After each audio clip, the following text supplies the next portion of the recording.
নমস্কার বন্ধুরা, এই ভিডিওতে তোমাদের মধ্যে বেশ কয়েকটা গুরুত্বপূর্ণ আপডেট শেয়ার করার আছে। সেক্ষেত্রে ভিডিওটা না স্কিপ করে পুরোটা দেখার অনুরোধ থাকলো। আর তোমরা যারা চ্যানেলে প্রথমবার এসেছো তারা কিন্তু অবশ্যই ভিডিওতে লাইক দিয়ে চ্যানেলটা সাবস্ক্রাইব করে রেখো, কারণ তুমি কিন্তু এখানে তোমার প্রিয় দলের সমস্ত রকম খেলার খবর সবার আগে পেয়ে যাবে। তো চলো আর দেরি না করে আজকের ভিডিওর মেন টপিকগুলো নিয়ে আলোচনা শুরু করা যাক। তো সবার প্রথম আপডেটটাই গতকাল ইস্টবেঙ্গলের ম্যাচ নিয়ে।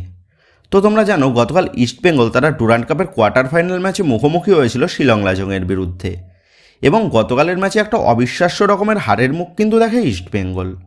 তো গতকাল ইস্টবেঙ্গল দলের জঘন্য ডিফেন্সকে একেবারেই কিন্তু নাকানি চোবানি খাওয়ায় শিলং লাজংয়ের তরুণ ফুটবলাররা। তো গতকাল ইস্টবেঙ্গল কোচ কার্লোস কুয়াদ্রাতের বেশ কিছু সারপ্রাইজিং সিদ্ধান্ত কিন্তু রীতিমতন হতাশ করেছে সমর্থকদের।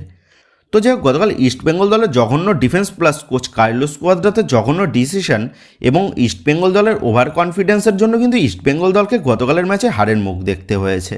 তো গতকাল ইস্টবেঙ্গল দলের প্লেয়ারদের প্রথমার্ধের খেলা দেখে বা প্রথমার্ধে ইস্টবেঙ্গল দলের প্লেয়ারদের বডি ল্যাঙ্গুয়েজ দেখে মনে হচ্ছিল তারা শিলং লাজংকে বেশ হালকা প্রতিপক্ষ হিসাবে দেখছে, যার ফলে গতকাল ইস্টবেঙ্গল দলের খেলার মধ্যে সেই কিন্তু ঝাঁজটা আমরা কখনোই দেখতে পাইনি।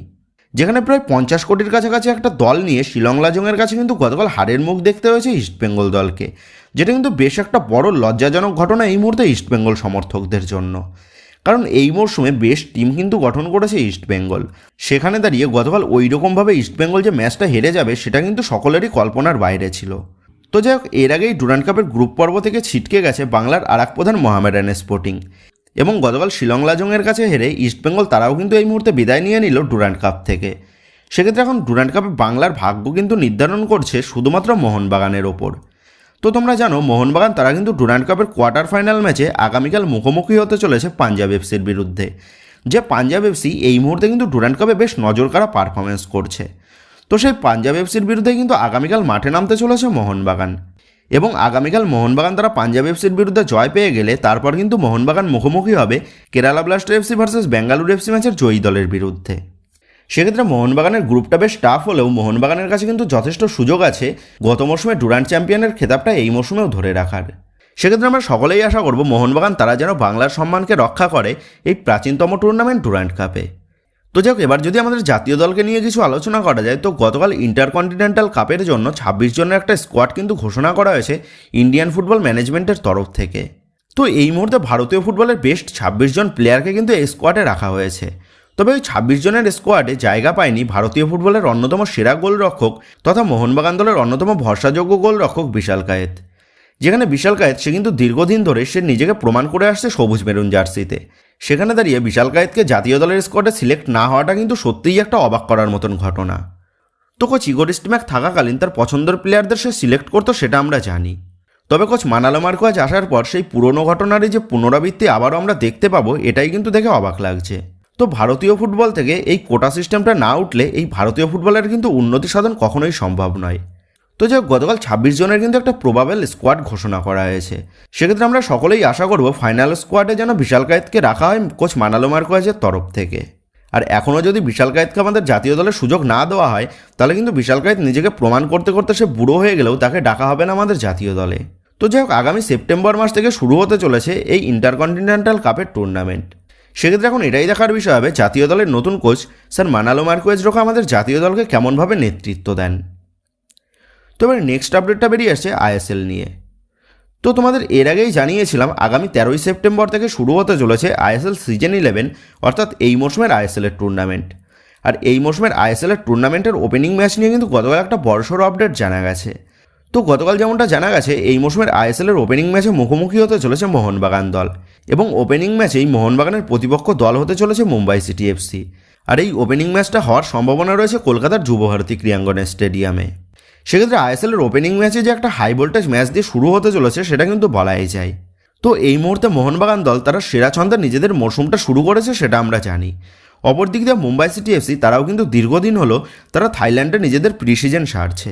এমনকি গতকাল মুম্বাই সিটি এফসি তারা কিন্তু থাইল্যান্ডের একটা টিমের বিরুদ্ধে তারা একটা ফ্রেন্ডলি ম্যাচও খেলেছে, যেখানে সেই ফ্রেন্ডলি ম্যাচে 2-0 গোলে জয় পেয়েছে মুম্বাই সিটি এফসি। সেক্ষেত্রে আইএসএলের ওপেনিং ম্যাচে যে সমর্থকরা বেশ হাড্ডাহাড্ডি একটা ম্যাচ উপভোগ করতে চলেছে সেটা কিন্তু বলাই যায়।